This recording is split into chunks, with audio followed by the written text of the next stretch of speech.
একটা প্রত্যেকটা সেকেন্ডে ওকে এত যন্ত্রণা দেওয়া হয়েছে, ও নিজেকে শেষ করে দিল। কারণ তার ছেলে যদি আমাকে ডিভোর্স দেয় তাহলে তার চাকরি নিয়ে সমস্যা হতে পারে। আমার হাজব্যান্ড প্রচণ্ড মানসিক অশান্তিতে ভুগতেছিল। আমার শাশুড়ি মা চাচ্ছিল আমাদের ডিভোর্স হোক, যার কারণে আমরা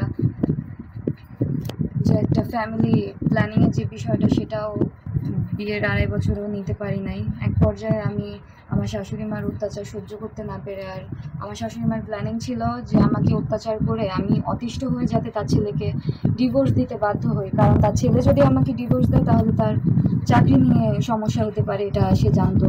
সেজন্য সে চাইছিল যে আমি যেন অতিষ্ঠ হয়ে আমি যেন তাকে ডিভোর্স দিয়ে দেই, যাতে আইনি কোনো ঝামেলা না। হাজব্যান্ড চায় নাই, কারণ আমার হাজব্যান্ড প্রচণ্ড আমাকে ভালোবাসতো। আমার হাজব্যান্ড যেদিন মারা গেল তার আগের দিন সব কিছু জানার পরে আমি সুইসাইডাল হয়ে যাই, আমি সুইসাইড করতে গিয়েছিলাম। তো তারপরের দিন তো আমার হাজব্যান্ড চলেই গেল। আর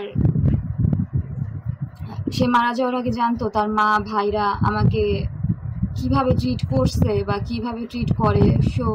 সেই কারণে সে তার স্মৃতিস্বরূপ তার যে আমাকে বিয়ের যে গয়নাগুলো দিয়েছিল সেগুলোই উল্লেখ করে গেছে যে ওই স্বর্ণটুকু যেন আমি নিয়ে আসি বা আমাকে যেন দেওয়া হয়। আর তাছাড়া তার বাদবাকি সব কিছু তার মায়ের স্মৃতির জন্য, জাস্ট, আর কোনো কারণ নাই। আর আমার হাজব্যান্ড খুব ভালো মানুষ ছিল, প্রচণ্ড ভালো মানুষ ছিল, আমাকে প্রচণ্ড ভালোবাসতো, সৎ মানুষ ছিল।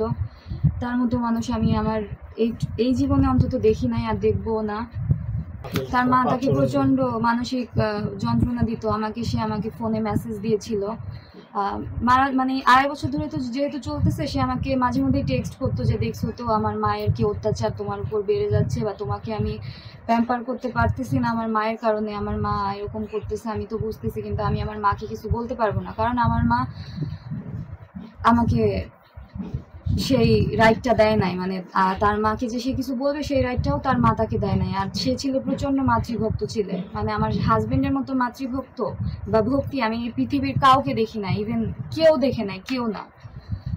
তো সে তার মাকেও কিছু বলতে পারতেছিল না। আর সে আমাকে ডিভোর্স দিবে, আমি তো নির্দোষ, সে জানতো যে আমার ওয়াইফ নির্দোষ, ওর কোনো দোষ নাই। তো একটা নির্দোষ মেয়েকে সে ডিভোর্স না দিয়ে, আর সে দেখলো যখন যে আমি সুইসাইডাল হয়ে গেছি অলরেডি, তো সে দেখতেছে যে আমার মা ওকে বাঁচতে দিবে